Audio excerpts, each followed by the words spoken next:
The incumbent wants to talk about issues. Well, let's talk about another issue, spending. Governor, Speaker of the House, Lieutenant Governor came out and says we need to do a 5 cent. That's a nickel on every dollar. Every agency in the state government, 5 cents.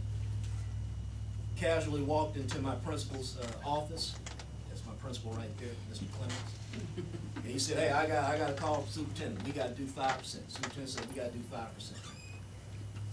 Well, last weekend, I opened up the Lufkin Daily News, went online and looked at it. The incumbent says that 5% cut in TDC will actually endanger TDC's mission. He says what will actually happen because of probation, backloads, and caseloads, we'll have more people in incarceration and higher costs. 5 cents, a nickel. That's what he says. He admits this wouldn't result in any staff closures or staff firing, staff layoff. He admitted wouldn't have to close any prisons.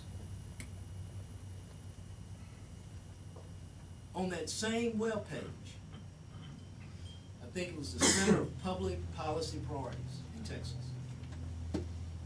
Angelina County, the largest county in this district, leads the nation in state in childhood poverty. So he's going to go up and browbeat the governor, the lieutenant governor, the speaker. And in his biggest county, childhood poverty, Angelina, 32%. San Jacinto County, 26%. Tyler County, 28%. Trinity, 31%. Now, I live in House District 12. I'm not going to talk about anybody's residence. But I live in House District 12. And when I saw that on that website, I was embarrassed.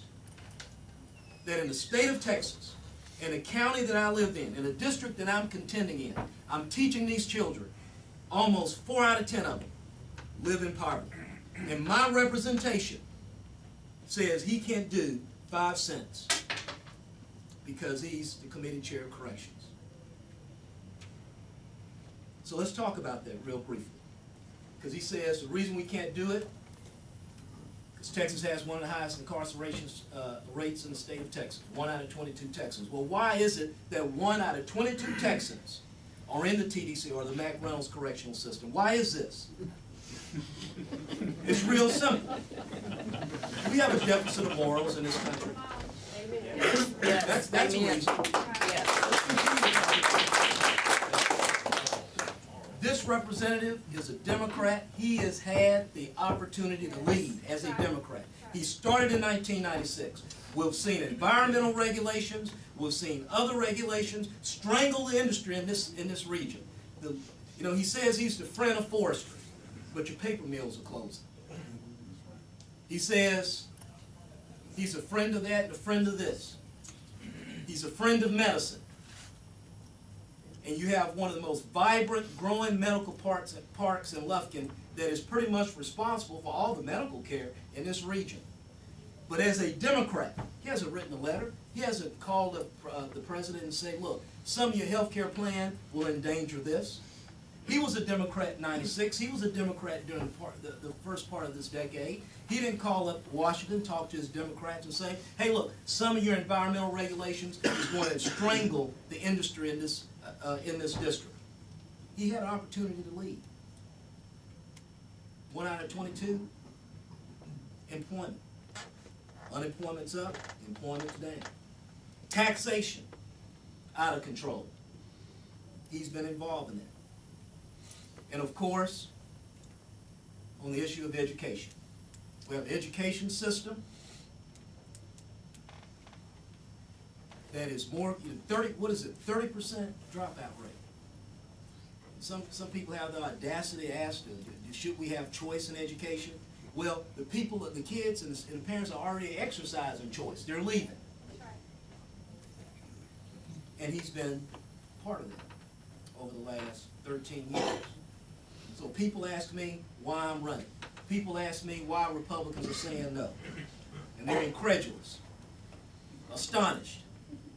double-digit unemployment, skyrocketing childhood poverty, shuttering businesses, burdensome taxation, budget busting deficits. And you ask us why we're running. You ask us why Representative Brady is saying no. Well, it's obvious. Because we love our country. And we love our people. That's why we're running. And that's why Republicans are saying no. So it brings me to this last point. I was at a legislative conference the other day, and they said two main issues we're going to deal with the legislature. That's the Texas legislature. Budget and redistricting. So let's talk about it. Redistricting. This district will be probably the district or one of a few districts. It won't only determine the direction of the state legislature. And let me just step aside about this. This campaign is not about a rah-rah moment. It's not about this side has 4 and this side has 3. We got 3 Republicans over here, you got 2. This is not what this is about. But be as it may, this district will not only decide the control of the state legislature, but it could decide the direction of this country. And let me tell you why. If Democrats regain control of one or both of the state legislative houses, or one of the executive positions in state government, or even have enough numbers to muddle up the process, you're talking about a situation, instead of starting with the Tom DeLay map, starting with I believe, an old Martin Frost map, which could mean upwards to 11 Democratic legislators going to Washington. Well, what does that mean? That's 11 more votes for Obama, Pelosi, Reed, budget deficit. Whoa. That's 11 more votes for them to bring terrorists into your courthouse down Old Cross Street here. That's right. That's 11 more votes. Go around the world, kowtowing to all types of tyrants and dictators. That's what this is about. Politics is serious business. Yes. I know what folks are saying. You know, he's a nice guy. He's a nice guy. He's a good guy. And for what I know, he is. I don't know him personally, but what I do know of him, he's a man of God. He goes to church. He loves his wife and his family. He's been a public servant, and he's been a veteran. Politics is what it is. It's serious business. And yes, he has already proven to you what he will do in the pressure situation. He left and went to Oklahoma in 2002. So you already know where he's at. So, my friends, I just want to close. I need your support. People are asking, well, what can we do for you? You can pray for me. Glory. You can vote for me. And I tell folks, I need a whole lot of prayer and a whole lot of deep pockets. And I feel good about this.